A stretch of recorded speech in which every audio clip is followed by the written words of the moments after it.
Pues bueno, a continuación les voy a presentar a Josu San Martín, él de las personas que en el ecosistema de México que creo que saben bastante en el tema de blockchain, de cripto también. Él es uno de ellos que puedo mencionarles. Él, bueno, es dentro de todo lo que... Él les va a platicar más acerca de lo que ha hecho y demás con Sixtan. Sin embargo, como preámbulo, pues él es director y cofundador de Sixtan. Él se dedica a hacer lo que es trading, ya a nivel experto con todo el tema de cripto, y pues por ende ha tenido más relacionamiento con los proyectos, y creo que sabe identificar muy bien qué puede ser un scam o una estafa, qué puede ser un proyecto con bastante respaldo o que tenga algún efecto positivo en el ecosistema también. Y pues nada, adelante Josu, muchas gracias. Muchas gracias, Fernando, y muchas gracias por la oportunidad de estar aquí. La verdad es que creo que armaron un diplomado súper interesante y vamos, espero que se estén divirtiendo el día de hoy y que cerremos bien el día ya con la última charla. Respecto a mí, les comento, yo descubrí Bitcoin durante la carrera bastante temprano, como en 2011. Ni miné ni compré Bitcoins, entonces algo de lo que me arrepiento, pero era algo interesante. Entonces llevo bastantes años ya siguiendo Bitcoin. Es algo que me encanta. Y después de Bitcoin pues llegaron como el resto de criptomonedas. Y la verdad es que no sé si ya les han comentado, pero hay como dos bandos. Están los maximalistas que creen que Bitcoin va a ser como este proyecto gigante, y después están como otro bando en el que creen que pueden convivir y subsistir como muchas o todas las criptomonedas que existen hasta ahora, ¿no? Las miles de criptomonedas que han salido. Yo soy más del lado de los maximalistas, entonces sí creo que Bitcoin creo que va a ser el proyecto más interesante, y también por eso quise como dar esta charla, porque es una charla un poquito más técnica, pero realmente todo lo que voy a explicar es como la base de Bitcoin. Después apareció Ethereum, aparecieron otros proyectos y como que añadieron algo de como complejidad, empezaron a hacerlo algo como más complejo, empezaron a añadir nuevas funcionalidades, pero realmente esta charla va a tratar sobre como los fundamentos de blockchain, lo más básico. Y realmente lo más básico es Bitcoin, es como inició y tomó todo lo necesario para armar una blockchain. No le metió un lenguaje de programación complejo, no metió nada cuando digo no metió, me refiero a Satoshi y los primeros desarrolladores. Entonces, lo que tenemos es una red blockchain muy pura, con los elementos básicos que necesita una red blockchain. Entonces, sobre eso va a ser la charla. Para seguir conmigo, terminé.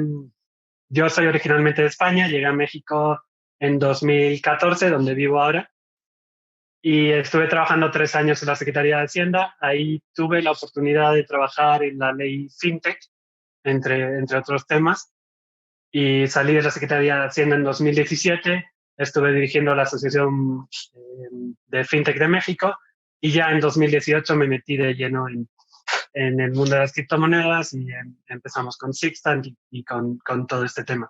Sixtant es una firma de high frequency trading o trading algorítmico, en el que en lugar de hacer nosotros el trading de manera manual, desarrollamos un sistema, y es este sistema el que se encarga de ver oportunidades de mercado y comprar y vender. Somos neutrales al mercado, de forma que no estamos apostando a que el precio suba o baje, simplemente estamos buscando ineficiencias en el mercado, y cuando vemos una de estas ineficiencias, compramos y vendemos. Normalmente suelen ser transacciones que ocurren en menos de un segundo. Estamos comprando, vendiendo y regresamos a la posición inicial.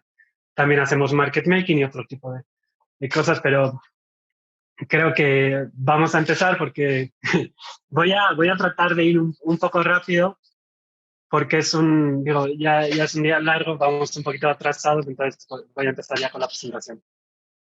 Entonces, esta charla va a ser eso, una descripción general técnica. Entonces, van a ser como 5 módulos. El primero va a ser las funciones hash criptográficas. Después vamos a hablar de una base de datos evidentemente alterada. Después vamos a hablar de las firmas y de la criptografía que se usa. Después del Bitcoin y su programa. Y por último vamos a terminar con el tipo de scripting language o los scripts que usa Bitcoin. Un momentito.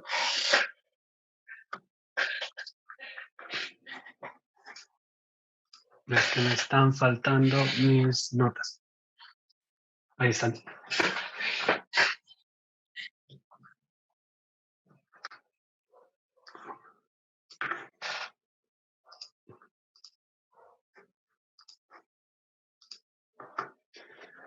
Y ya estoy de regreso.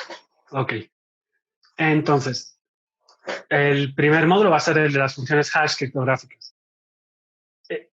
Vamos a empezar un poco técnico. Al principio igual se van a perder un poco, pero todo esto es parte de lo que es Bitcoin, de lo que es blockchain y lo que son las criptomonedas. Entonces, poco a poco van a ir tomando una idea un poquito más general de dónde estamos. Vamos a empezar como de lo más concreto y vamos a irnos un poquito a lo más general.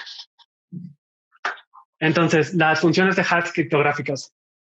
La criptografía es lo que da la seguridad a Bitcoin. Esto es lo más importante. Sin esta criptografía, sin esta seguridad, no podría existir nada de lo que tenemos en Bitcoin. Esta criptografía es de los años 70, entonces no es algo nuevo. Sin embargo, lo interesante es cómo la usó Satoshi para lanzar Bitcoin. Entonces, todo se basa en algo muy sencillo, ¿no? Esto es una función que tiene una entrada, un input que le damos, la pasamos por la función y tiene una salida. Entonces, x, f y fx f es la función, fx es la salida. En el caso de las funciones criptográficas, pues le llamaremos h a la función, que es una función de hash. Entonces, tomamos lo que estamos llamando preimagen, le damos la preimagen y sale una imagen como el output de la transacción. Para aterrizarlo un poco, vamos a verlo aquí mejor. Voy a cerrar estas pestañas, luego las estaremos usando, pero... Entonces, ¿qué significa? Una imagen puede ser cualquier cosa. Voy a poner mi nombre aquí, yo soy San Martín. Entonces, aquí tenemos la imagen. Estamos usando una función de hash, en este caso SHA-256, que es la que usa Bitcoin. Y esta imagen, esta preimagen que le damos a la función hash, nos está arrojando esta imagen. Si cambiamos algo de la preimagen, el hash o la imagen también cambia. Entonces, esta es la función. Ya me sacó de aquí, pero bueno. Voy a seguir presentando.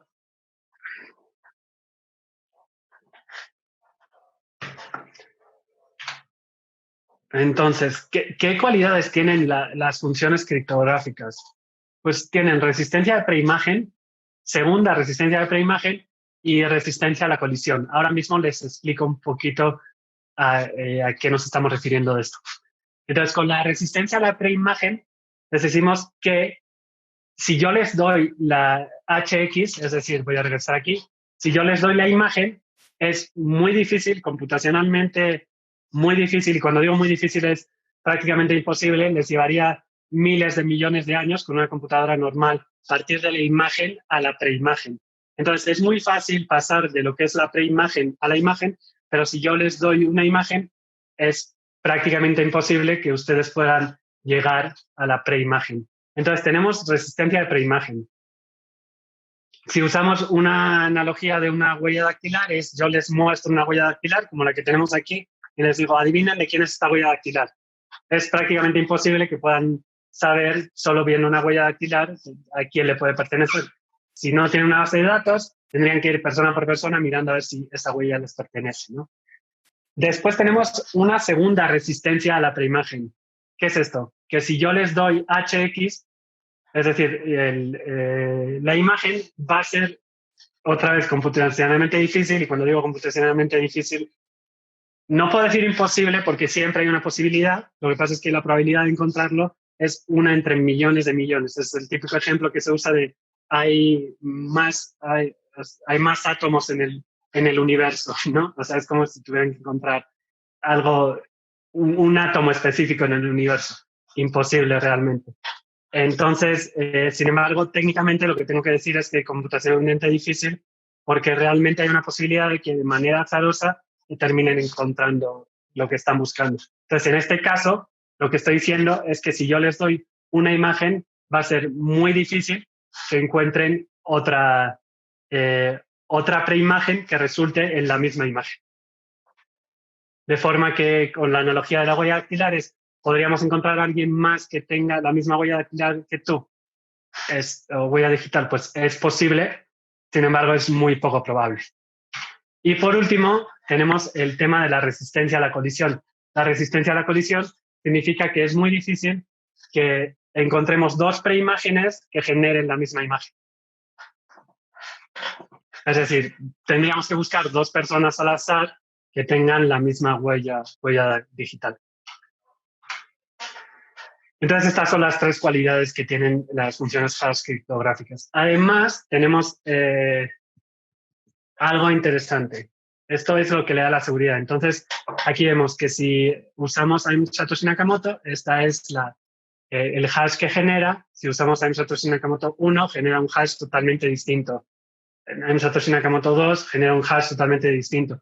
Entonces, aunque cambiemos una cosita muy pequeña, genera un hash totalmente distinto.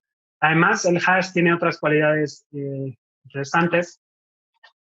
Por ejemplo, puedo agarrar el artículo de la Wikipedia de Bitcoin completo.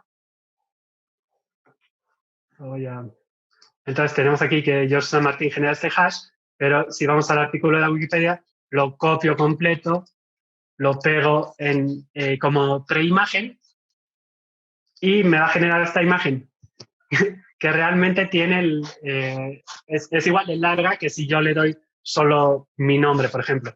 Y si cambiara cualquier cosa, aquí le borro una E, me está dando un hash totalmente distinto. Entonces, esto más adelante veremos por qué es muy útil para lo que estamos usando. Entonces, vámonos a la siguiente. Bitcoin usa la función criptográfica SHA-256, es de la familia SHA-2, y realmente la usa dos veces. De manera que le asigna una preimagen, se calcula el SHA-256 de esa preimagen, y después se vuelve a calcular el SHA-256 de ese primer hash. Entonces, para el artículo de la Wikipedia, este artículo nos está dando este hash, entonces voy a copiar este hash. Esta es la primera vez que hasheamos. Entonces tomamos el artículo de la Wikipedia completo, generamos un hash, que es este. Después tomamos este hash y lo volvemos a hashear. De manera que este es el segundo hash. Este es el hash del hash. Así estamos incrementando un poquito la seguridad.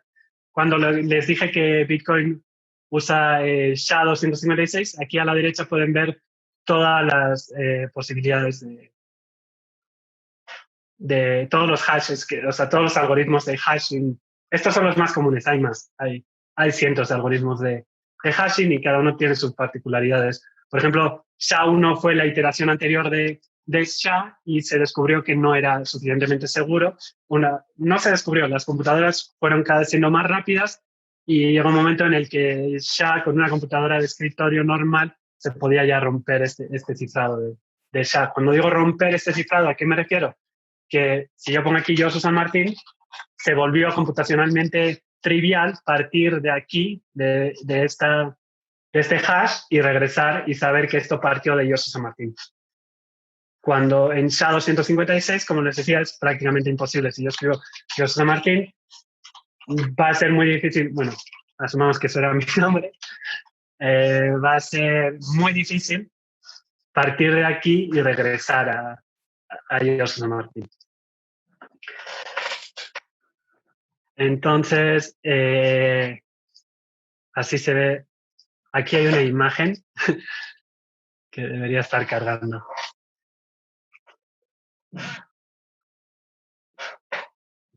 Interesante. Bien. Ahora mismo vemos qué está pasando aquí. Pues realmente les iba a enseñar cómo funciona el SHA-256, pero es algo bastante complejo y la verdad se queda totalmente fuera de la idea de lo que les quiero transferir el día de hoy. Entonces podemos pasar a las preguntas. Voy a revisar las preguntas. ¿Cuál es la regla de correspondencia de la función hash? ¿Qué es el único número? Ni idea. Hash criptográficas se pueden usar para anonimizar imágenes. Sí, una hash. La pregunta es: ¿hash criptográficas se pueden usar para anonimizar imágenes? Realmente podemos usar lo que queramos. Igual que le di el artículo de la Wikipedia, podríamos aquí poner una imagen y nos daría un hash. Entonces, déjeme ver, voy a tomar una imagen, la voy a poner aquí y esta imagen nos genera este hash. Entonces, déjame cerrar esto. ¿Por qué se usa SHA-256 y no SHA-512? Porque SHA-256 se considera suficientemente seguro. Cuanto más complejo es el algoritmo de cifrado o el algoritmo de hashing, más lento va a ser comprobar que realmente, o va a ser más difícil calcular ese SHA. Hay como trade-offs. Entonces, SHA-256 actualmente se considera suficientemente seguro. En caso de que no fuera, nos diéramos cuenta de que SHA-256 se puede romper, pues se podría cambiar Bitcoin a SHA-512 o algún otro algoritmo de hashing. Si un hash es imposible de descifrar, ¿por qué sería un hash del hash? Es una buena pregunta. ¿Por qué hasheamos dos veces? Pues por paranoia. Es muy difícil romper un hash, pero romper dos hashes es aún más difícil. Entonces, por ejemplo, si se descubriera el día de mañana que el gobierno de Estados Unidos o el gobierno chino es capaz de romper el SHA-256, probablemente les lleve mucho tiempo. No significa que lo puedan romper en un segundo, significa que probablemente durante un mes de computación o una semana puedan romper un SHA-256. Entonces, eso nos daría un poquito más de tiempo para actualizar el algoritmo de hash. Voy a pasar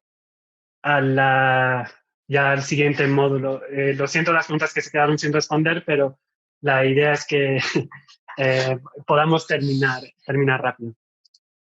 Perdón, terminar el tiempo, no rápido. Entonces, el siguiente módulo va a ser cómo vemos si una base de datos, o en este caso el blockchain, ha sido evidentemente alterado. O ha sido alterado.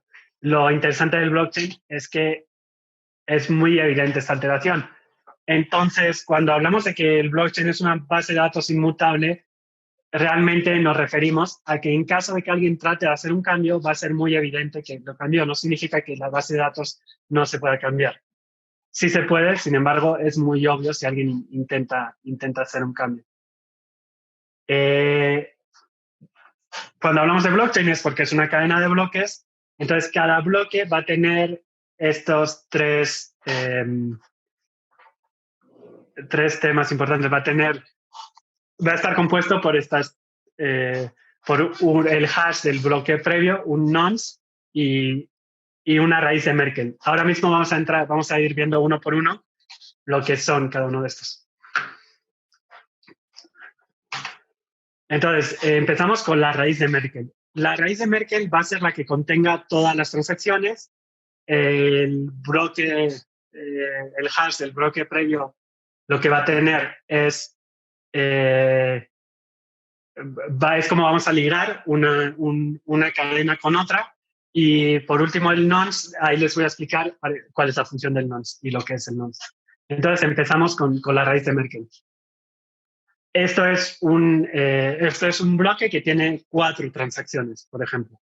Los bloques de Bitcoin pueden tener hasta 2.000 transacciones. Bitcoin Cash lo subió y creo que pueden tener como hasta 8.000. Y luego Bitcoin SV le quitó el límite prácticamente y puedes meter miles de transacciones.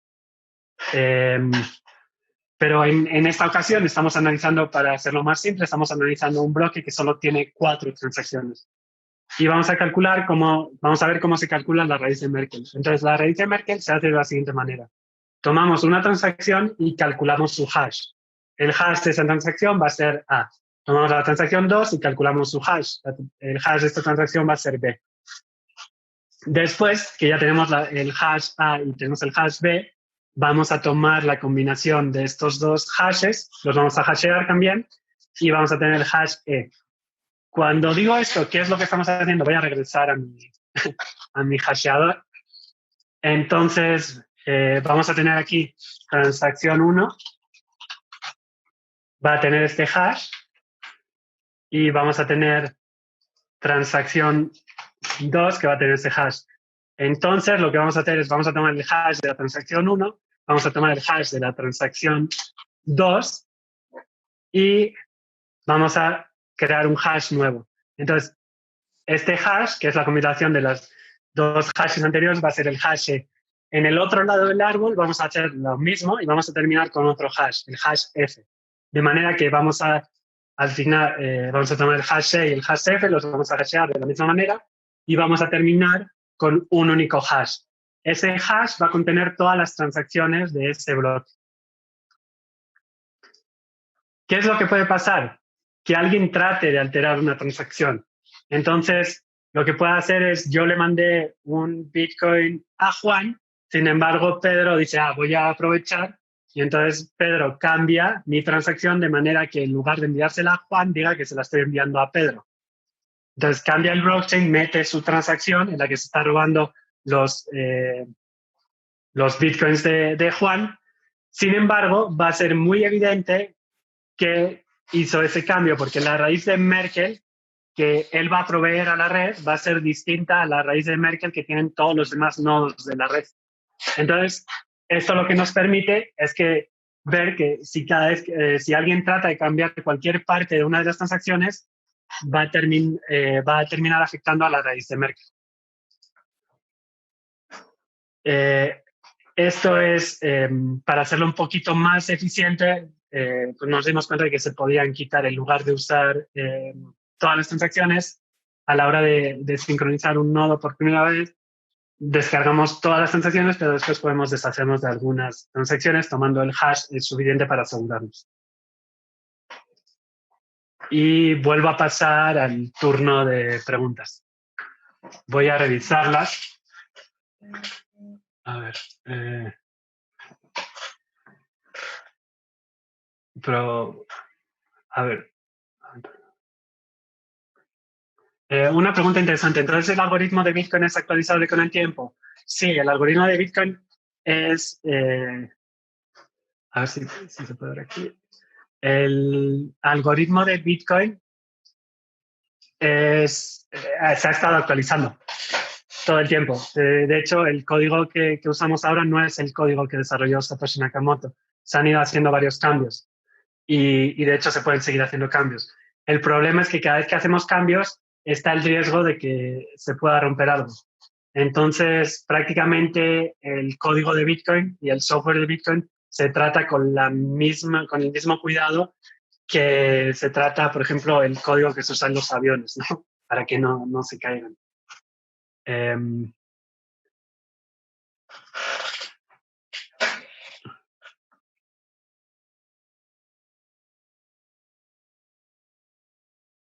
¿Dónde se varía el hash final? Eso lo vamos a ver más adelante. ¿Cuándo se afecta la raíz de Merkel? ¿Se rastrea al individuo o se sigue siendo anónimo? Si alguien trata de cambiar la transacción, lo más probable es que pues no importa. Es muy fácil ver que alguien trató de cambiar la transacción, entonces se ignora. En caso de que haya un nodo tratando de meter transacciones todo el tiempo, maliciosas, se podría añadir a la lista de IPs bloqueadas, pero no es tan... no ha sido necesario hasta ahora. Es muy, muy fácil. Computacionalmente es muy barato comprobar si alguien está tratando de alterar la base de datos. Como es obvio que cambiaron el hash, lo puedo repetir.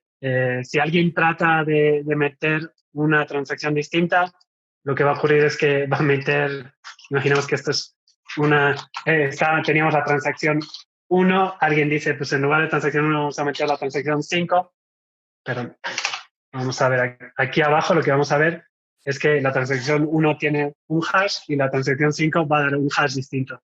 Entonces va a ser obvio que alguien trató de cambiarlo.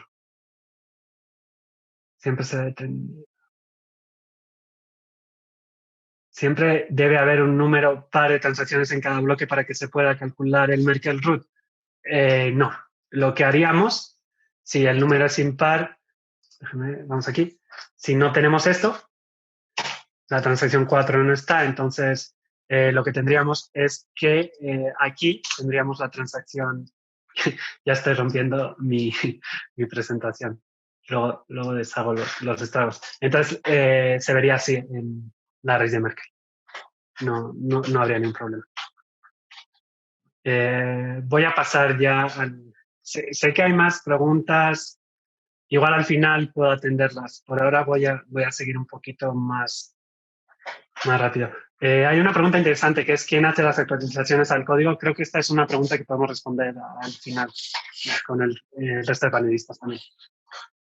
Entonces, eso en cuanto a la raíz de Merkle. El hash del bloque previo, como les decía, necesitamos tener una vez que creamos un bloque, como que cerramos el bloque, pero de alguna manera tenemos que atarlo al siguiente bloque. No podemos, por eso se llama blockchain, porque todos los bloques van unidos, de manera que si tratáramos de hacer un cambio en alguno de los bloques, este bloque se vería distinto. Podemos simplemente mirar al último bloque y veríamos que algo ha cambiado.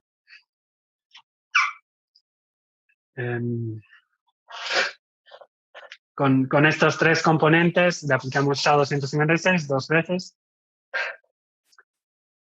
Y esto lo que dice es eso, el block header.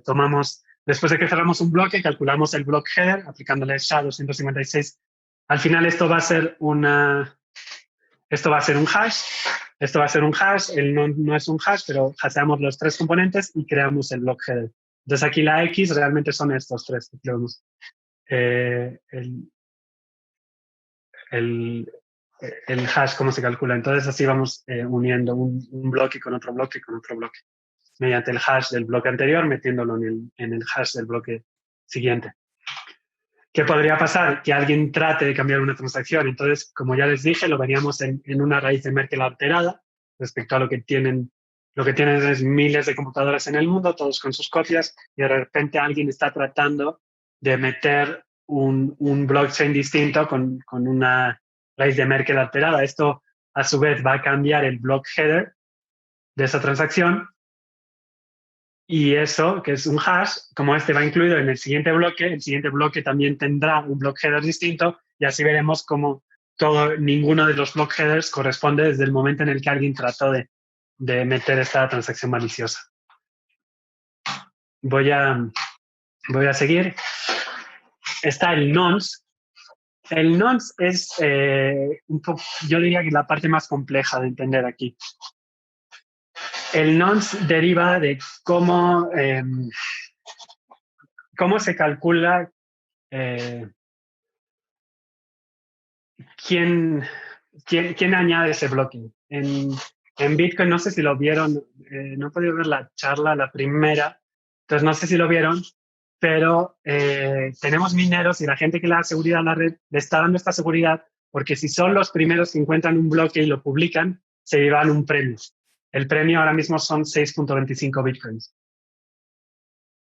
Pero esto es una especie de lotería. Va en función de la capacidad de cómputo que tenga cada uno y la rapidez con la que esté buscando este nuevo bloque, pero también hay un factor de suerte. Entonces, el nonce va relacionado con eso. Lo que tenemos es que el rompecabezas que están tratando de resolver todas estas computadoras debe ser computacionalmente difícil. Es decir, si es algo muy sencillo y es muy fácil encontrarlo, vamos a tener que miles de personas están publicando a la vez en la misma solución y todos tienen la solución correcta. Entonces va a ser muy difícil decidir qué bloque añadimos al blockchain. porque lo interesante del blockchain es que esta raíz de Merkle, que yo les dije que puede tener hasta 2000 transacciones, cada minero decide qué transacción incluir en esta raíz de Merkle. Entonces, no todos los mineros van a añadir las mismas transacciones.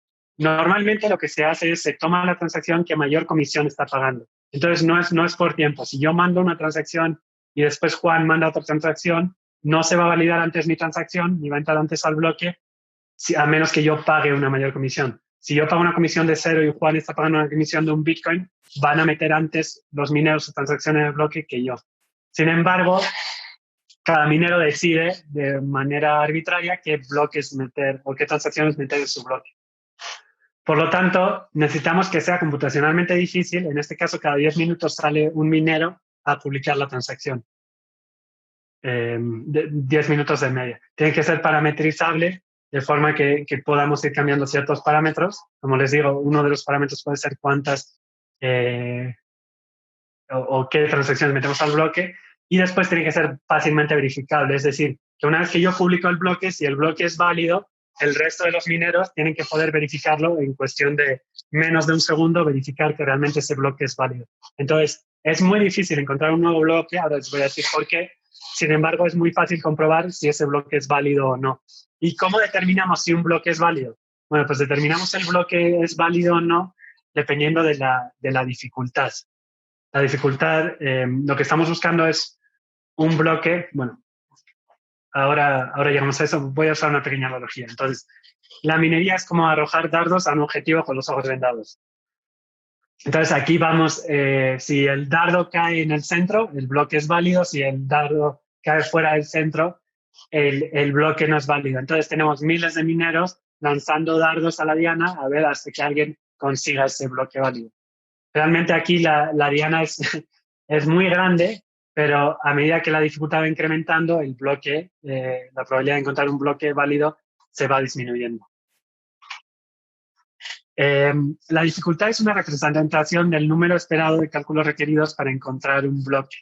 De manera sencilla, lo que tenemos tenemos miles de mineros tratando de encontrar un bloque válido y queremos que de media se tarden 10 minutos.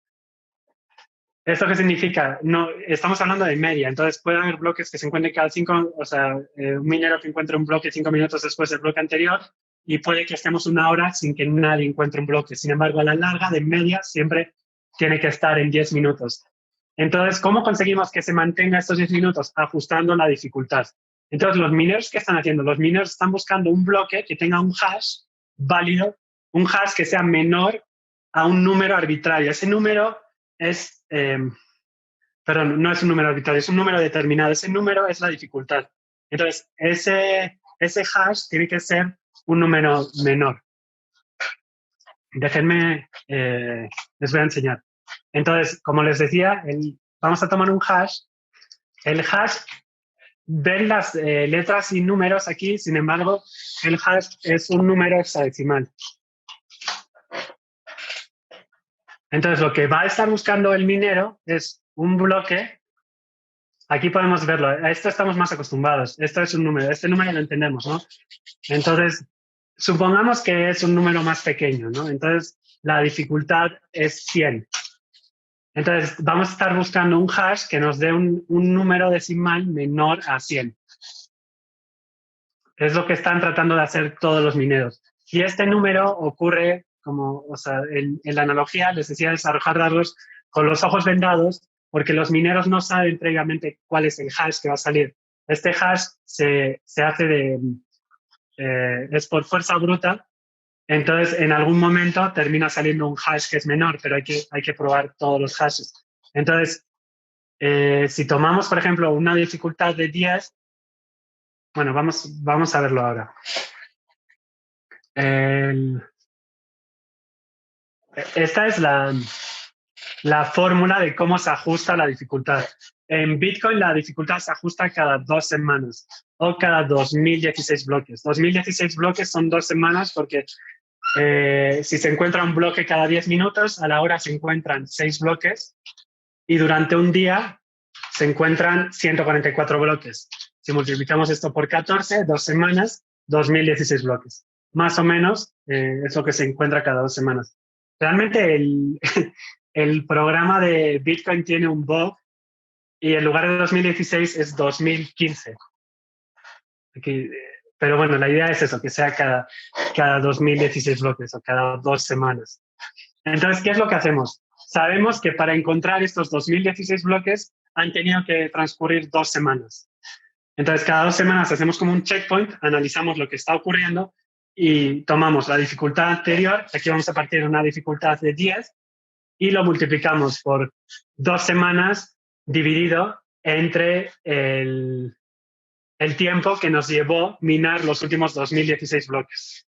Entonces, si nos llevó 2016, o sea, si nos llevó exactamente 2 semanas minar los últimos 2016 bloques, ¿cuánto creen que será la nueva dificultad? Teniendo en cuenta que partimos de una dificultad de 10. Si quieren, respondan en el chat. ¿Cuánto creen que va a ser la nueva dificultad? Partimos de una dificultad de 10, se tardan 2 semanas en minar 2000 bloques. Entonces, ¿cuál va a ser la nueva dificultad? Viendo que esta es la fórmula, la de aquí abajo. Tenemos una respuesta que es 10. Bueno, ya me pasa la respuesta. Ok. Entonces lo voy a poner un poco más complicado. Exactamente, son 10, ¿no? Dividimos las 2 semanas entre 2 semanas. 2 semanas entre 2 semanas nos sale 1. La dificultad anterior, 10 multiplicado por 1, 10. Ahora, ¿qué ocurre para una semana? ¿Qué ocurre si nos tardamos únicamente una semana en encontrar los últimos 2016 bloques? ¿Cuál será la nueva dificultad?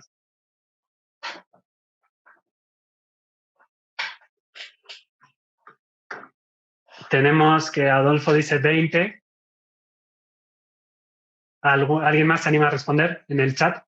Doble, 20. Tenemos que Andrea dice 5. 20.26, 5. Ok, tenemos 5 o 20. ¿Por qué tenemos 5 o 20? Bien, pues realmente la respuesta es 5, porque lo que estamos buscando es un número que sea menor a ese. Entonces, lo que queremos es aumentar la dificultad. Entonces, va a ser más difícil encontrar un número menor a 5 que un número menor a 10. Entonces, ajustamos la dificultad reduciendo ese número. Y para 4 semanas sería lo contrario. Si nos tardamos 4 semanas es que la red está muy lenta, nos está costando mucho encontrar los nuevos bloques, entonces tenemos que aumentar la dificultad. ¿De qué va a depender esto? De la capacidad de cómputo de la red. Si aumenta la capacidad de cómputo, hay más mineros, entonces significa que van a encontrar antes estos números y entonces van a publicar bloques cada menos de 10 minutos, entonces se va a tener que ajustar la dificultad.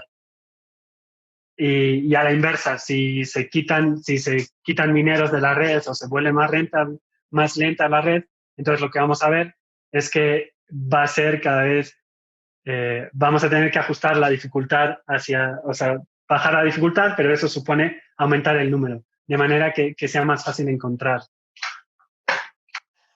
La dificultad está aquí, vamos a ver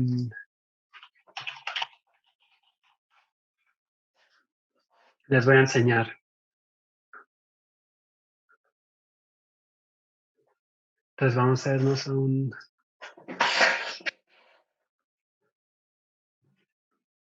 Este es un hash rate. Esto es un explorador de blockchain. Aquí podemos ver los bloques y normalmente aquí está. Entonces, este es el número de dificultad actual. Es 16 billones. Entonces, en caso de que necesitemos ajustar la dificultad hacia abajo, este número, hacer más difícil, entonces este número se va a reducir, o en caso de que necesitemos ajustar la dificultad hacia el otro lado, el número va a cambiar. Voy a ver si aquí tengo una hora gráfica. Van a ver cómo la dificultad se va ajustando. La dificultad se ajusta para que de media siempre sea cada 10 minutos. Entonces ahí ven cómo se va ajustando la dificultad. Sí. Bueno, aquí usa trillion porque es en inglés, pero en español esos son billones. Entonces, esto, si miramos todo el tiempo, como ven, la dificultad ha ido creciendo.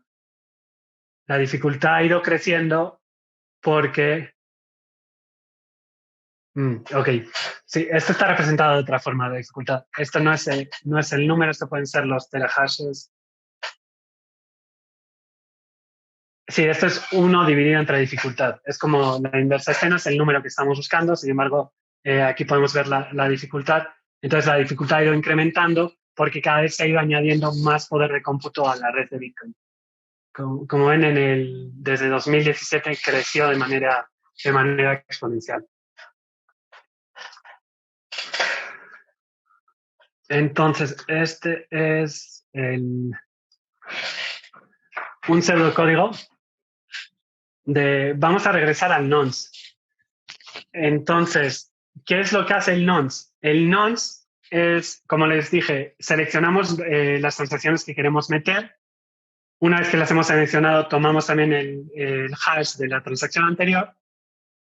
Tenemos estas dos cosas que ya son fijas y ahora lo único que podemos cambiar es el nonce. Entonces, para poder encontrar ese hash que sea menor a la dificultad objetivo, tenemos que ir cambiando un número. Este número es un número arbitrario, entonces podemos empezar 0, 1, 2, 3, 4, 5, 6 y vamos aumentando así el número, de manera que cada vez que cambiamos el número, miramos el resultado y si el resultado es menor a lo que estamos buscando, tenemos un bloque válido y lo publicamos. Si el resultado no es menor a nuestra dificultad objetivo, lo que hacemos es cambiamos el nonce y lo aumentamos en 1 y volvemos a calcular. Este es un poco el pseudocódigo. Entonces aquí tenemos el target, que es el objetivo de dificultad. Tenemos el nonce, empezamos con 0. Mientras esto sea cierto, estamos calculando el SHA, que es la dificultad. Como les decía, la razón por la que no sabemos cuál va a ser el resultado es porque tenemos que hashear. Entonces no podemos, tenemos que hacer, es necesario hacer esta computación para poder encontrar si el bloque es válido o no es válido. Es decir, si el número que estamos buscando es menor al número objetivo. Y una vez que sea válido, si el bloque es válido, lo publicamos. El resto de mineros de manera trivial analizan si realmente ese bloque es válido y si es válido, lo que hacen es ya pasan a todos los mineros, inmediatamente se ponen a buscar el siguiente bloque. Y aquí está la transacción del Coinbase. La primera transacción que tienen todos los bloques es una transacción un poquito especial, porque todas las transacciones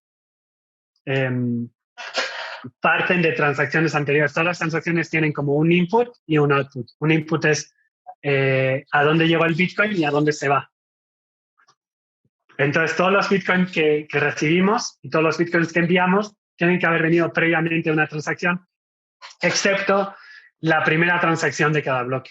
La primera transacción de cada bloque tiene las monedas que se crean este premio que les decía, los 6.25 Bitcoins que se generan. De manera, entonces, estos los genera el software, estos Bitcoins no tienen historia, no tienen pasado, se generan en este momento. Entonces aquí vemos que es un poquito mayor a 6.25 porque la transacción del Coinbase no solo incluye ese premio que nos llevamos, los 6.25, sino también incluye la suma de todas las comisiones que tiene ese bloque. En este caso, este bloque tiene 0.19 bitcoins de transacciones. Si sumamos eso a los 6.25 del block reward o del premio, tenemos los 6.44 de la primera transacción. Entonces tenemos aquí que esa primera transacción de todos los bloques va a ser la transacción del Coinbase. Y realmente es la única transacción que tiene que tener un bloque. Un bloque no necesita tener cientos de transacciones, solo necesita tener una, que es la del Coinbase. Entonces, para generar el market root. Entonces, regresando a lo que veíamos, vamos a tener estos tres componentes. Vamos a tener el hash del bloque previo. Vamos a tener la raíz de Merkle, que incluye todas las transacciones, que podría ser únicamente una, la del Coinbase. Y vamos a tener el nonce, que esto va a ser lo que nos permita ir cambiando el hash para que el block header tenga un hash menor a lo que estamos buscando. ¿Cómo se ve que es un hash menor? Porque en el caso de... Vamos a ver aquí. En base hexadecimal es igual que en base decimal, entonces si un número es pequeño va a tener ceros por delante. Entonces, en este caso, este es un bloque válido y vemos que es un número relativamente pequeño. Es muy difícil encontrar. Si lo hiciéramos de manera aleatoria, es muy difícil encontrar un número que tenga un 0 por delante. Es prácticamente imposible, si lo hago de manera manual, encontrar que tenga 2 ceros por delante. O sea, esto realmente es un número, si convirtiéramos esto a base decimal, veríamos que es un número muy, muy pequeño. Entonces, este número es menor al número de dificultad que está establecido en este momento. Estos son los distintos componentes que tiene un bloque. Este tiene 2.000 transacciones. Se enviaron en este bloque 4.800 bitcoins de output. En total se transaccionaron 1.770. La razón de que el número de transacción sea menor al output es porque si yo tengo 2 bitcoins en una dirección y mando un bitcoin a alguien, lo que va a pasar es que mando ese bitcoin a una persona y el otro bitcoin regresa a mi... O sea, no lo estoy enviando, sin embargo, la única manera de enviar transacciones de bitcoin, no puedo sacar únicamente un bitcoin de esta dirección, es como que destruyo esa dirección y genero 2 direcciones nuevas, una con que va a tener un bitcoin, que es mi pago, y la otra que se queda con mi bitcoin, que es mi cambio. Se pagó un bitcoin de fees. Este es como el número de bloque, es el 485.000. Se minó en 2017 y lo minó BTC Top, que es un grupo de mineros. Y esta es la dificultad que tenía en ese momento. Y voy a pasar a las preguntas. A ver. Hay varias, entonces voy a ver qué.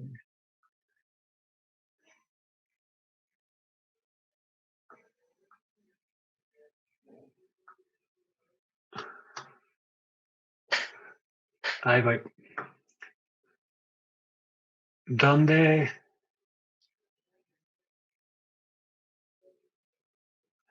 se valida el hash final? El hash final lo validan todos los mineros. Todas las computadoras están validando todos los hashes en todo momento.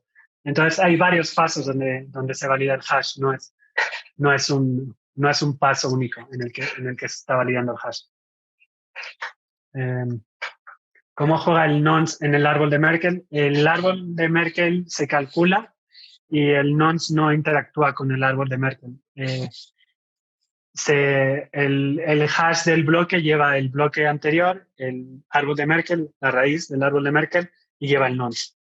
Entonces, no va a cambiar el árbol de Merkle aunque cambie el nonce. ¿Qué diferencia hay entre el address de wallet y el hash? Lo vamos a ver más adelante. Es una buena pregunta.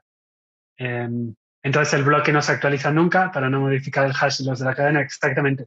Una vez que un bloque se cierra y se publica en la red, ese bloque no se vuelve a tocar. Nadie. Por eso decimos que Bitcoin es inmutable, porque nadie puede ya cambiar ese bloque de manera que no sea evidente que lo trató de alterar. Cuando alguien trata de alterar el árbol, ¿cómo bloquea el sistema eso? No bloquea el sistema. Simplemente trata de alterarlo, va a mandar una transacción a la red y los mineros se van a dar cuenta de que alteró una transacción y la van a tomar como inválida y ya está. Esto es trivial y ocurre, o sea, las computadoras lo pueden calcular de manera súper rápida y no tiene ningún impacto en la red.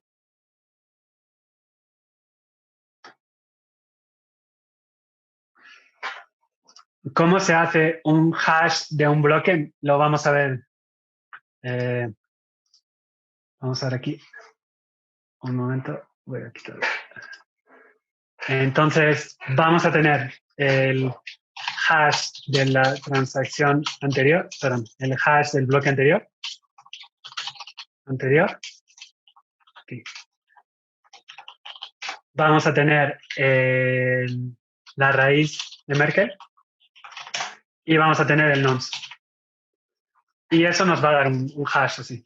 O sea, estos tres los podría cambiar. Entonces, pues vamos a tomar un hash de la lista. Entonces, el hash del bloque anterior va a ser este. La raíz de Merkle va a ser, vamos a cambiar un poco, va a ser esta. Ahí está. Y el nonce va a ser el número, este número. Entonces, vamos a mezclar esos tres, el hash del bloque anterior, y nos van a dar un hash. Y este va a ser el hash del bloque. Y este va a ser el hash que se use para validar el siguiente bloque.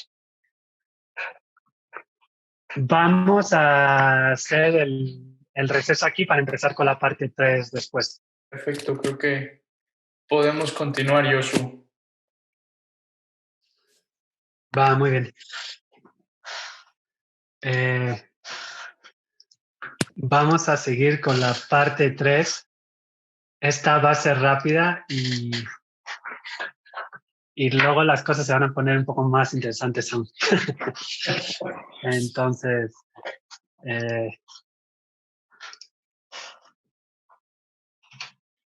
en esta parte va a ser rápido. Tenemos a Alice y a Bob. Así es como funciona toda la criptografía moderna. Y en lugar de pensar en Bitcoin, también aplica a Bitcoin. Lo vamos a ver más adelante, pero en lugar de pensar en Bitcoin, vamos a pensar mejor en una página web. Entonces, Alice es alguien que está visitando... Alice es una persona que quiere mandar un mensaje a Bob. Se usan Alice y Bob, son los nombres canónicos en criptografía, también se usan para física y así. Alice empieza con A, Bob empieza con B, entonces son la persona A, la persona B. Son simplemente para usarlos como ejemplo. Entonces, Alice tiene una clave privada, una clave pública y tiene un mensaje. Este sistema de clave privada y clave pública se usa para todas las páginas web, se usa en WhatsApp. Cuando mandas un mensaje a alguien y dice, el código cambió, eso es que la clave pública de la persona con la que estás hablando cambió. La fiel funciona así. Entonces, prácticamente todo lo que tenga que ver con computadoras, en lo que queramos cifrar algo, funciona de esta manera. Entonces, Alice tiene una clave privada, después tiene una clave pública. La clave pública se derivó de la clave privada y tiene las cualidades de las que hablamos al principio. La clave privada es la preimagen, se le aplica una función algorítmica, una función de hashing o una función, en este caso, criptográfica, y se recibe la clave pública. Entonces, es muy fácil derivar de la clave privada y derivar la clave pública, pero si yo le entrego a alguien mi clave pública es imposible o computacionalmente muy complicado que pueda regresar a un momento. Ahí, Josu, creo que no estás compartiendo todavía. Entonces estoy hablando. Ok. Gracias por avisarme. Sí. Sí, es que vi aquí algo raro.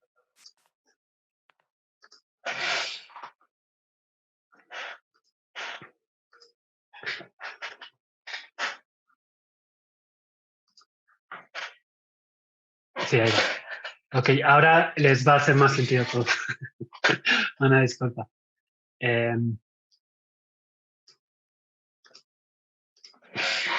Entonces aquí tenemos, como les decía, tenemos a Alice y a Bob. Y Alice tiene estas tres, tiene su clave privada, su clave pública que fue derivada de la clave privada y un mensaje que quiere comunicar a Bob. Entonces Alice lo que quiere es mandar este mensaje a Bob y que Bob sepa que Alice fue la que escribió este mensaje, que nadie más interceptó el mensaje y trató de cambiarlo. Entonces, ¿cómo conseguimos esto? Esto es lo mismo que cuando visitamos una página web. Si estamos visitando Gmail, hay dos cosas que no queremos. No queremos que nadie pueda leer nuestros mensajes, pero además, y más importante, no queremos que alguien pueda cambiar el mensaje, que alguien pueda interceptar un mail y me esté mostrando un mail distinto. Por ejemplo, un mail del banco me cambia la dirección de depósito o un mail de un exchange de Bitcoin me cambia la dirección de depósito y me están enseñando una dirección distinta, de manera que en lugar de yo enviar mi Bitcoin a la dirección del exchange, la termino enviando a la dirección del atacante.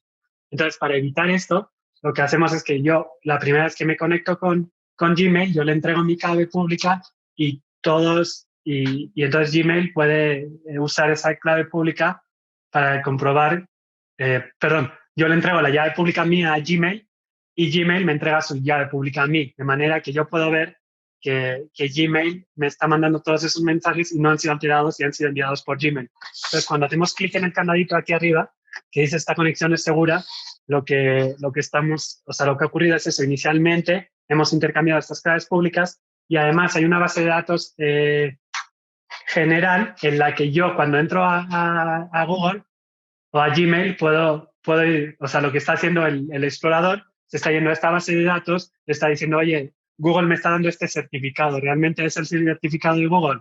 Y la base de datos me va a decir, pues sí, coinciden, es el que yo tengo en la base de datos, realmente este es de Google y es real. Entonces puedes confiar en todo lo que te esté mandando Gmail. Por eso, a veces cuando entramos en algunas páginas, dice, esta página no es segura o el certificado ha expirado. Eso ocurre cuando el certificado que la página me está entregando no corresponde con el certificado de esta base central. Entonces, tenemos la clave pública, que es lo que nos está entregando Google. Entonces, en este caso podemos pensar que Alice es Gmail, nos entrega esta clave pública y nos entrega un mensaje que viene nos entrega un mensaje y una firma.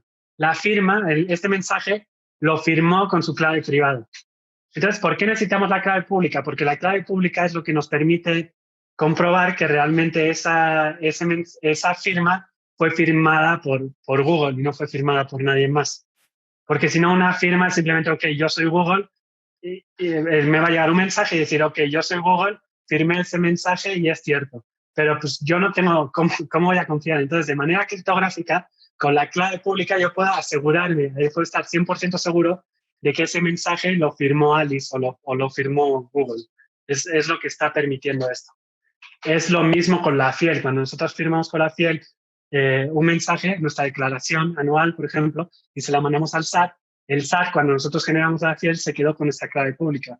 Entonces, cuando le mandamos este mensaje firmado, la firma es la clave, al SAT, el SAT puede estar 100% seguro de que de esa declaración la hicimos nosotros, porque se firmó con nuestra clave. Entonces, ¿qué seguridad nos da esto? Nos está dando la seguridad del origen del mensaje, es decir, que el remitente original, es decir, yo mandando al SAT o Gmail mandándonos a nosotros, ha autorizado este mensaje. Es muy importante que la firma lleva el mensaje completo. Entonces, como lo hice con la página de Wikipedia, entonces vamos a agarrar aquí, vamos a copiar toda esta página entera, la vamos a poner aquí, va a estar así, entonces va a generar ese hash. En la firma va a tener esto. Además va a tener nuestra firma, va a estar la firma. Entonces la firma va a estar compuesta por lo menos por estas dos cosas. El mensaje original, que vamos a mandarlo, lo podemos mandar, no importa que nadie lo lea, lo mandamos el mensaje completo. Entonces genera este hash y va a estar la firma. De manera que yo voy a poder comprobar que este mensaje genera este hash. Si generara un hash distinto, o sea, si alguien tratara de manipular este mensaje y quitó calculators de aquí, lo que va a pasar es que el hash cambió. Entonces, a mí me va a llegar la firma, voy a irme al mensaje original, voy a calcular su hash y voy a decir, no, o sea, esta firma no corresponde a este mensaje, alguien trató de cambiar este mensaje. Entonces, vamos a poder verificar si la firma y el hash coinciden, vamos a poder verificar eso. No repudio, es decir, va en los dos sentidos. No lo ha podido firmar nadie más, pero además significa que lo ha tenido que firmar exactamente esa persona, no lo ha podido firmar nadie más. Y tiene que tener la integridad del mensaje, nadie pudo cambiar el mensaje. Vamos a seguir, hay un turno de preguntas aquí, pero voy a contestar únicamente a una pregunta, porque nos quedan 20 minutos y no me quiero pasar el tiempo.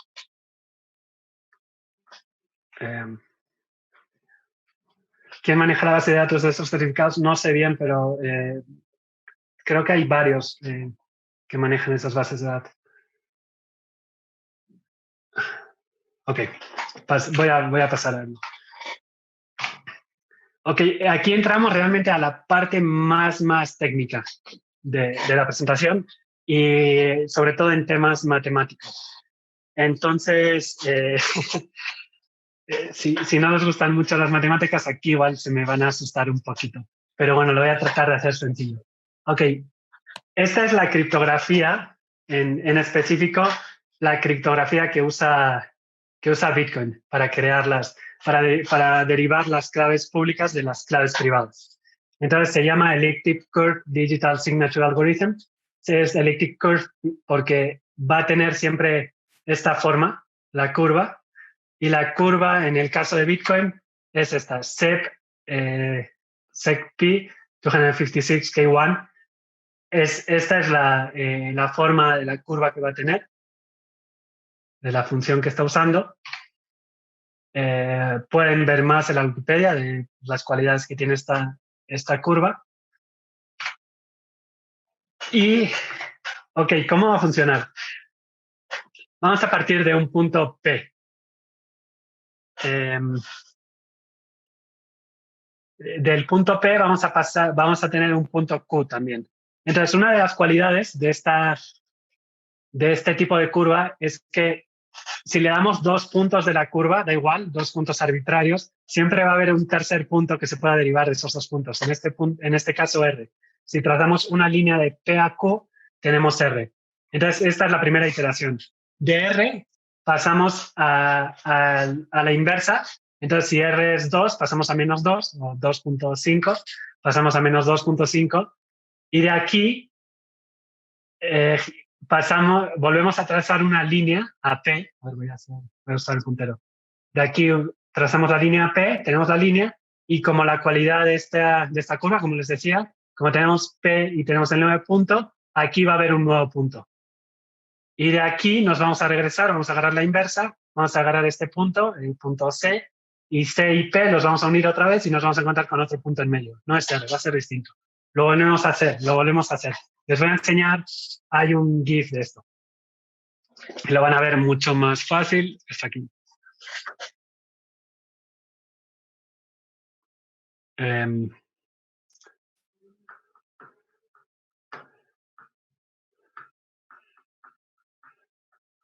Esta es una curva elíptica, esta es un poco distinta a la de Bitcoin. Y así es como vamos a ir generando los nuevos puntos. ¿Ven? Buscamos el tercer punto, el tercer punto y la inversa. Juntamos A y B, tercer punto, ahí donde se cruza. Siempre las líneas entre A y B, entre 2 puntos va a haber un tercer punto. Entonces, ¿para qué estamos haciendo todo esto? Bueno, porque así vamos a generar la clave pública. Así la vamos a derivar de la clave privada. La clave privada va a ser N, es un número arbitrario. Bitcoin nos dice de cómo pueden ser las claves privadas. Se va a generar de manera aleatoria esa clave privada. Es muy importante que sea de manera aleatoria porque no queremos que nadie más parta de la misma clave privada. Y después vamos a tomar ese punto P y vamos a unir todos esos puntos que fuimos creando. P. ¿Y cuántos puntos tomamos? Tomamos tantos puntos como la clave privada. Como les decía al principio, todos realmente, todo se puede convertir en un número. Hacemos su hash y después de ese hash lo convertimos en un número. Entonces, tomamos P elevado a la clave privada. Y así derivamos la clave pública de la clave privada. Esto no es suficiente, eso es solo la mitad. Esta función es igual que la función que vimos inicial. Esta función se llama trapdoor o función trampa, de forma que partir de N a P, partir de la clave privada a la clave pública, ese proceso es trivial, derivarlo. Sin embargo, si yo les doy la clave pública, es otra vez imposible, es prácticamente imposible, es computacionalmente muy caro, muy complicado regresar de la clave pública a la clave privada. Y además le añadimos una capa más de seguridad. Entonces, cuando preguntaban si el código de Bitcoin cambió, sí, inicialmente la clave pública era eso y no había direcciones, había claves privadas y claves públicas. Entonces, la gente inicialmente se mandaban los Bitcoins a las claves públicas. Sin embargo, siempre en computación siempre queremos como asegurarnos, ¿no? Es como si estamos construyendo un puente. Si el puente puede aguantar 1000 camiones sobre el puente, pues mejor nos aseguramos y hacemos un puente que pueda aguantar 3000 camiones, para que en caso de que estén en un momento determinado 1000 camiones sobre ese puente, no se caiga, ¿no? Siempre nos dé una seguridad adicional. Entonces, es lo que buscamos en computación. Siempre tratamos de hacerlo un poquito más seguro. Entonces, lo que se hace es se toma la clave pública, se le aplica SHA-256 y después se le aplica RIPE-MD 160 al SHA-256. Entonces, es lo mismo que antes, ¿no? Tomamos el SHA y RIPE-MD es otro algoritmo, no es tan usado, pero tiene una cualidad interesante, RIPE-MD, y es que es resistente a las computadoras cuánticas. Parece. Todavía no tenemos computadoras cuánticas para comprobarlo, pero teóricamente. Entonces, lo que agarramos la dirección pública, la hasheamos, tenemos nuestro SHA-256 y generamos nuestro nuevo código. Es un poco más corto que el SHA-256, son 160 bytes. Y con eso tenemos el hash público. Y ahí no terminamos. Hacemos un cambio adicional, que es lo codificamos en base 58. Entonces podemos irnos, para que vean cómo se hace. Obviamente esto todo lo hace el programa adicional, no te tienes que estar metiendo a una página web, pero es para que lo entiendan. Entonces agarramos el hash generado por RIPE-MD, lo ponemos aquí y lo codificamos. Y nos dio una dirección que ya se parece un poco más a las de Bitcoin. Entonces, esto ya algunos, los que conozcan las direcciones, podrán identificarlo casi como una dirección de Bitcoin. Tiene 58 caracteres, mayúsculas y minúsculas son importantes en el caso de Bitcoin, en Ethereum no. Y se le añade un prefijo, que es un byte, simplemente para usar la versión. Entonces, para Bitcoin se ha usado 1 inicialmente, ahora estamos usando 3 para determinar las nuevas direcciones, que son las que permiten SegWit, y se usa 2 como prefijo para las direcciones de la testnet de Bitcoin, que es la red de prueba. Y bueno, se podría usar cualquier código por delante. Y luego al final tenemos un checksum, que esto es súper importante. El checksum son 4 bytes, que son para evitar que alguien se confunda. Si alguien se equivocara en la dirección, entonces si en lugar de escribir aquí S6 le puse S3, lo que me va a decir es que no es una dirección de Bitcoin válida y me la va a rechazar. Entonces, eso último es muy importante para que no se pierdan los Bitcoins, porque si lo enviamos a una dirección equivocada no los vamos a poder recuperar. Déjame ver. Apenas estamos en la parte 4. Voy a responder otra vez una pregunta solo.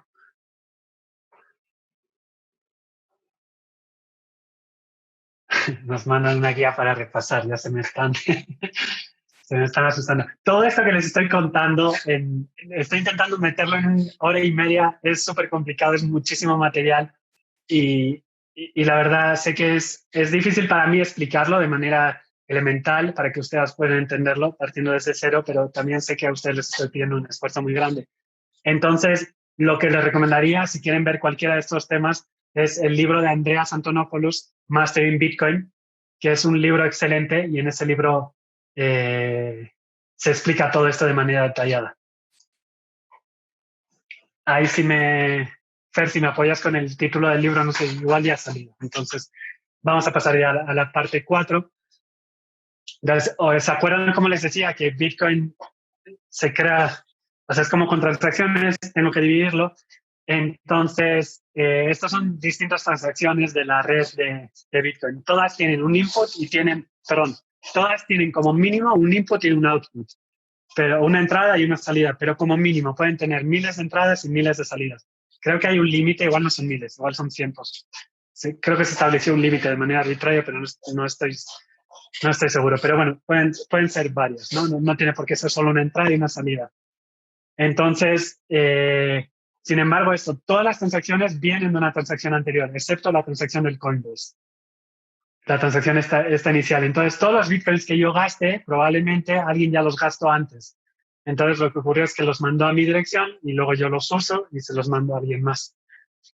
Y se dice que Bitcoin usa un modelo de UTXO, Ethereum usa un modelo de estados, de manera que el modelo de Bitcoin, el modelo de Ethereum se parece más a los bancos. Si yo tengo 1.000 pesos, mando 100 pesos, actualizamos el número y ya tengo 900 pesos en mi cuenta de banco. Si mando otros 100, ahora lo actualizamos y tengo 800. Bitcoin no funciona así. Si tengo 1.000 y quiero mandar 100, agarro esos 1.000 y creo, con ese input de 1.000, creo dos outputs. Creo un output de 100 y creo un output de 900. El output de 100 va a ir a la persona que yo le pagué y el output de 900 lo voy a controlar yo para poder gastarlo después. Entonces, cada vez que gastamos una transacción o un UTXO, un output, el output de una transacción, es como que si la destruyéramos y estamos creando nuevas transacciones. Entonces, ¿qué contiene una transacción? Esto es todo lo que contiene una transacción con dos inputs y un output. Entonces, tenemos el hash de la transacción, que es como el identificador de la transacción. Tenemos el número de inputs. Aquí ven B in, olvídese de la B, es in y out. Dos inputs, dos outputs, o un output, perdón. El número de versión. Y log time, si queremos bloquear la transacción por ciertos bloques, y decimos, esta transacción no se va a poder gastar hasta que pasen 100 bloques. Y el tamaño de la transacción. Entonces tenemos el hash y el input. Esta tiene dos inputs. Cada input va a tener su propio hash, porque a la vez los inputs que metemos aquí fueron outputs en algún momento. Entonces por eso dice previous output, previous output. Y entonces tenemos el hash y tenemos la firma de salida. Ahora les voy a decir por qué la firma y no una dirección. Y por último, esos son los inputs, entonces es lo que estamos usando. Y el output, que es la salida. Ok, ¿cuánto vamos a pagar? En este caso pagamos el value, pagamos 10 bitcoins. Y aquí está el script de salida.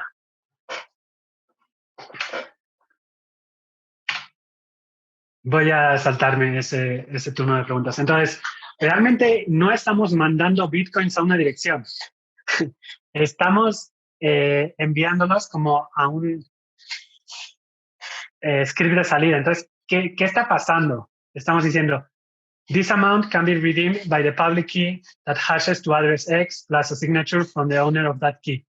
Entonces, ¿se acuerdan de lo de las llaves que les comentaba? Entonces, lo que estamos diciendo es que esta cantidad de bitcoins, si enviamos un bitcoin, esta cantidad de bitcoins va a poder ser usado por la clave pública que tenga un hash de la dirección X más una firma del dueño de esa public key. La firma tiene que derivar de la clave privada. Entonces, yo no necesito publicar la clave privada, yo publico la transacción y publico la firma. Es como, Yosu puede gastar este Bitcoin de esta dirección. Entonces, aquí no vemos como una dirección de salida, vemos este script. La idea es que podamos ver cómo funciona este script. Entonces, Bitcoin usa scripts muy sencillos. No es un lenguaje de programación completo. ¿Qué significa esto? No podemos escribir programas completos, tienen muchas limitaciones y todo esto se hizo de manera intencionada porque pues, estamos tratando con dinero, tiene que ser muy seguro y en el momento en el que abrimos el lenguaje de programación se vuelve más inseguro. Y lo hemos visto con los fallos de seguridad que hay en los contratos inteligentes de Ethereum, por ejemplo. Te da mucha más flexibilidad, pero también lo hace un poco más inseguro.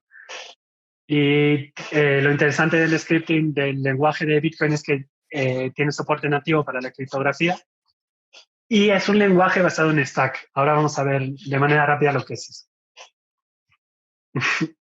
Ok, esta slide no le gustó por alguna razón.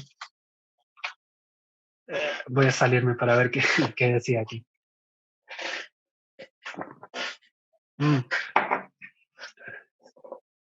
Aquí vamos a ver el script. Ok. Hay una captura de pantalla. Pero se los voy a enseñar. Entonces, esto es lo que tiene una transacción. Esta es una transacción de Bitcoin de 2012. Y entonces tiene unos inputs. Esto salió Aquí dice uno DICE, es de Satoshi Dice, de una página que era como de juegos de azar, muy popular en los inicios de Bitcoin. Entonces, el input es como les decía, el address, este es como la firma, esto es lo que vimos aquí, que era la salida, que les decía que no es una dirección. Está aquí, up.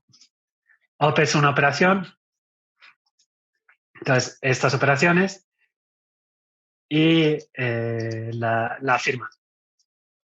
Y como output tiene lo mismo, una dirección y un script de salida, cada uno de los outputs. Entonces, Bitcoin scripts. Esta parte, si lo otro era matemática, aquí nos vamos a meter un poco en un tema un poquito más técnico de computación. Entonces, voy a intentar otra vez explicarlo de manera muy elemental. Elemental no significa simple, elemental significa que no necesitan conocimientos previos. Entonces vamos a ir como construyendo conocimiento. Entonces aquí tenemos tenemos los componentes de una transacción. Que entonces, como les dije, es un lenguaje de stack. Stack es que vamos a poner todas las instrucciones una encima de otra y van a ir entrando y saliendo. Les voy a ir explicando. Entonces, vamos a mandar, esto es una transacción válida, ¿no? Entonces, ¿qué va a tener la transacción válida? Va a tener la firma y la public key, la clave pública de input. Y, o sea, esto es lo de salida y tomamos el output de la transacción anterior y estos son los componentes. Entonces, en pila o stack, entonces vamos a ir añadiendo así como las funciones. Entonces, lo primero que hacemos es añadimos la firma. Nuestra firma, de manera que diga que sí podemos, de que nosotros somos dueños de esta transacción y que podemos usarla. Entonces, la firma va a decir eso, va a decir, quiero mandar un Bitcoin a alguien y estoy firmando esta transacción con mi llave privada. Después, ¿qué más añadimos al stack? Añadimos la clave pública. Aquí vamos de arriba abajo. La clave pública es para que alguien pueda determinar que realmente yo firmé eso con mi clave privada, como les decía antes. Ok, la primera operación. En Bitcoin, todas las operaciones van con OP, que significa operación. Entonces, esta primera operación duplica lo que sea que haya antes. Entonces, ¿qué había en el stack? ¿Qué añadimos al stack? Añadimos la firma y la clave pública. Ok, entonces ahora duplicamos la clave pública. Lo siguiente que hacemos es hasheamos. La siguiente operación, hacemos un hash tomamos esta clave pública y generamos un hash. Entonces ahora ya no tenemos la clave pública en el stack. Cada vez que hacemos una operación sacamos lo que había en el stack en ese momento, le aplicamos la operación y lo volvemos a meter o lo quitamos, depende un poquito. Entonces lo siguiente que hacemos es le añadimos la siguiente public key.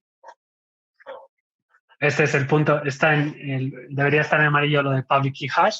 Entonces añadimos otra, esto no es una operación, simplemente añadimos algo al stack. Entonces ya tenemos el stack así. Firma, clave pública, hash de la clave pública y el supuesto hash que debería tener para poder usar esta transacción. Como los dos hashes coinciden, estamos haciendo ahora la operación de equal verify.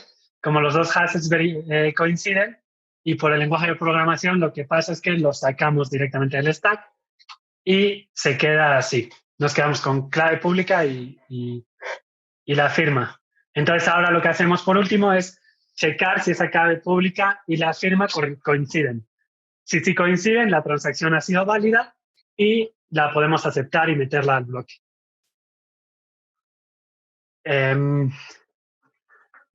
Está muy interesante esto. En el libro de Andreas está explicado mejor. Además, Andreas también tiene una charla muy interesante en la que también explica esto. Hace falta unas pequeñas nociones de computación Y tampoco es necesario entender esto para entender cómo funciona Bitcoin, pero es algo bastante interesante. Y ya casi por último, Bitcoin tiene una operación que se llama OP Return. Después, si metemos esta OP Return aquí abajo, que sería lo último del stack, una vez que lee OP Return, todo lo que haya después de eso lo ignora el código de Bitcoin. Entonces podemos usar para meter mensajes como, por ejemplo, I was here, I existed. Alguien metió esto en 2016 en el bloque, en una de las transacciones metió esta información. Es caro meter información en Bitcoin, probablemente cueste como un $1 por palabra o así, más o menos como enviar un telégrafo, me imagino, hoy en día. Pero lo bueno es que se queda ahí de manera inmutable. Entonces, creo que Sincel tiene bastante experiencia en meter información al blockchain porque nos genera una prueba de existencia. Si yo, como decía, puedo agarrar una foto, calculo su hash, lo meto al blockchain y demuestro que en este momento había una, o sea, en ese momento la operación existía. Creo que llegó mi bebé a casa. No sé si escuché los gritos por ahí. Entonces, ya para terminar, esto voy a ir súper rápido. Tenemos dos tipos de scripts en Bitcoin. Tenemos el Pay to Public Key Hash, que es lo que hemos visto, el ejemplo anterior. Estamos pagando un public key. O tenemos algo mucho más, algo que añade como complejidad y algo que nos da bastante flexibilidad dentro de Bitcoin y podemos Pay to Script. Entonces, ¿qué es lo que nos permite el Pay to Script Hash?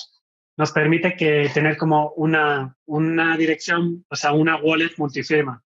Entonces, en lugar de enviarlo en una dirección en específico, es como si cualquier persona que tenga este script que pueda validar la transacción puede gastar estos bitcoins.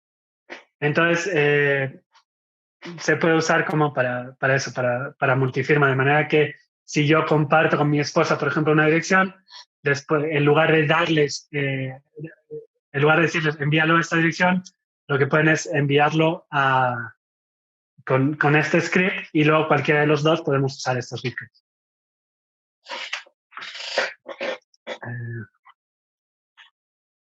Quería enseñarles cómo se ve una transacción de Pay to Script, porque en el blockchain se ve mucho más sencillo. Voy a recargar la presentación, no, creo que se está haciendo el problema.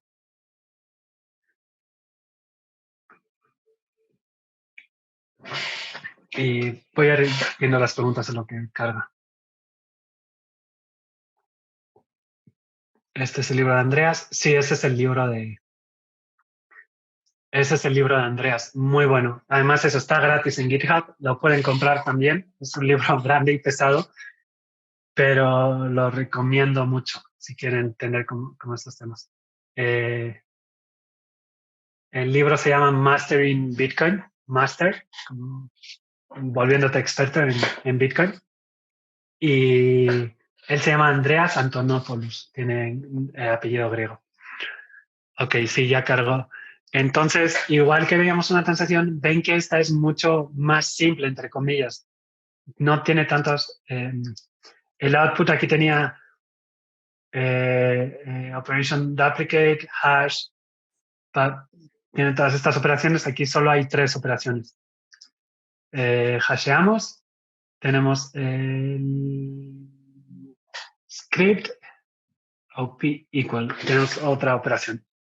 Entonces, si alguien puede generar esta, es la clave, el public key hash, si alguien puede generar esto y firmarlo, o sea, es suficiente para poder gastarlo. Entonces, hay muchas formas de generar este hash. Y multisig, lo que les decía, se puede crear direcciones que, por ejemplo, necesiten pues, una firma de 2 o 2 firmas de 3, de manera que lo podemos compartir entre 3 personas, una dirección, y con que 2 personas firmen ya se pueden gastar, no lo tienen que firmar las 3. Puede ser 3 de 3, una dirección que los 3 tienen que firmar. Y voy a tomar algunas preguntas ahora y Y cuando me digas, Fer, pues ya pasamos como a las preguntas generales. Ok, si quieres responder las últimas 3, 4 preguntas, Josu, y de ahí ya Sí, pasamos ahora sí con José Luis e Isaac. ok. Estoy viendo, no hay muchas preguntas, lo del libro de Andreas, que ya se respondió. Andreas Antrópolos.